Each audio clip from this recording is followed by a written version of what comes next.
A small part of the discussion out of the Brownlow Medal night was to do with the mark and goal of the year. In previous seasons, the awards have been overshadowed quite a bit, mainly because the prizes were average. In 2023, Harry Himmelberg, who won Mark of the Year, got $10,000, which is handy, a pie warmer, and a year's supply of meat pies. The reward for earning either title had been on a steady decline for some time, but in order to reinvigorate the once well-known titles, the AFL upped the prizes significantly. In 2024, Bobby Hill, who won Mark of the Year, received $50,000 and 2 million velocity frequent flyer points. To put that in perspective, 75,000 points gets you from Melbourne to Paris. Fair to say, it's a handy increase in the prize.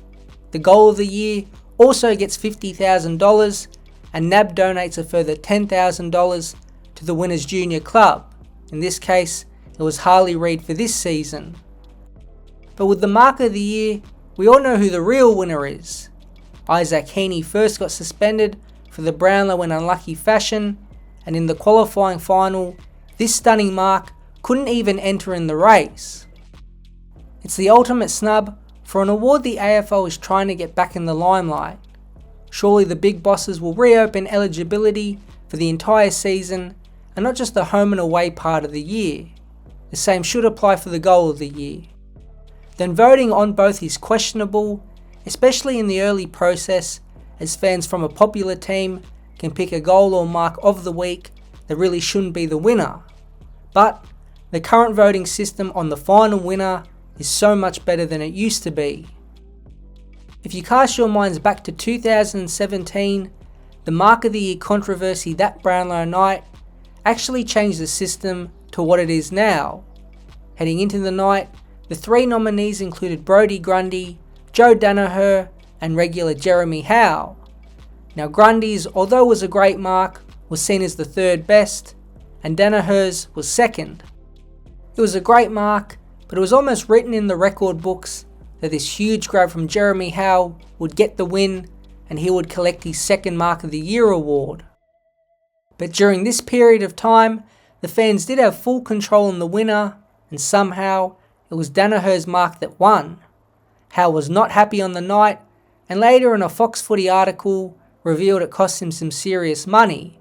Not only $10,000 from the AFL for winning, but up to another $30,000 from Puma and his other sponsors. At the time, his teammate and Adam Treloar said this on SEN: "I had a video ready for when Howie was going to get accepted. I was sitting right next to him, I was recording it, I had my camera on his face, and then bang, it said Joe Danaher. His face just dropped, and I was like, oh no, the poor fella." Eddie Maguire on Triple M just couldn't help himself, saying, "It was embarrassing. There are things that are sacrosanct in this game. You give the Mark of the Year, Mark of the Year. You give the Goal of the Year, Goal of the Year. I just think it left a stain." At least the voting is not 100% in the fans' hands anymore, but they still have a small say in the winner, along with a voting committee. Heading into this grand final, both teams reminded me of an interesting story about a former player. If you remember Lewis Taylor, then you might remember the 2014 Rising Star controversy. Taylor was drafted at pick 28 in the 2013 draft and went on to play 112 games for Brisbane and then get traded to Sydney and play a further 12. The best of his career was in his first season, where he won the Ron Evans medal as the Rising Star.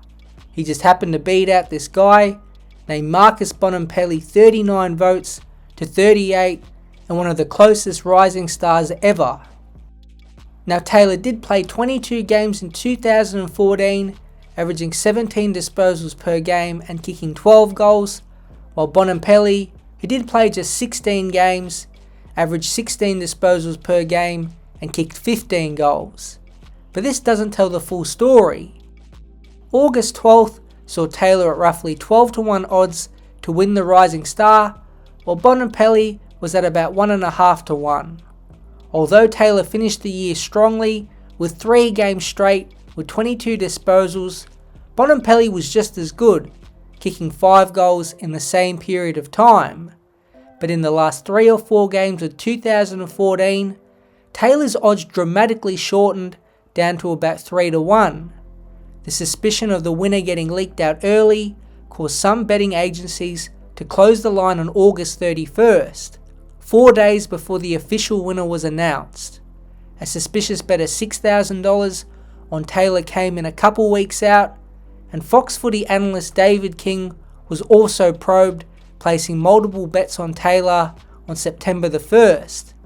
Now the Rising Star winner, compared to say the Brownlow, is more regularly known before it's revealed on the actual day, so there's always potential for industry insiders to get information and therefore spread it.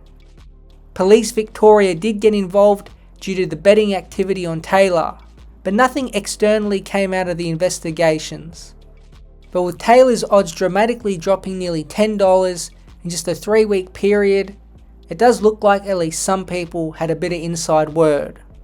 Bontempelli was clearly unlucky not to win the Rising Star, and the 2014 medal will always have a bit of suspicion around it.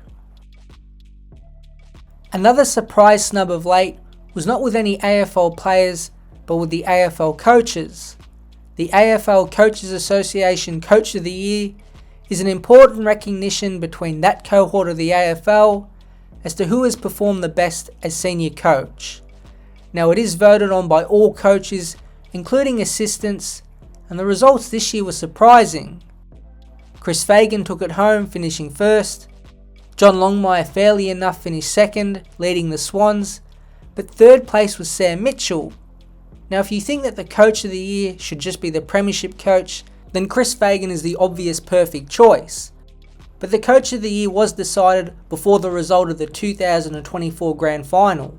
In previous years, the Coach of the Year has been given to the coach that normally takes a bad situation and turns it into a good one.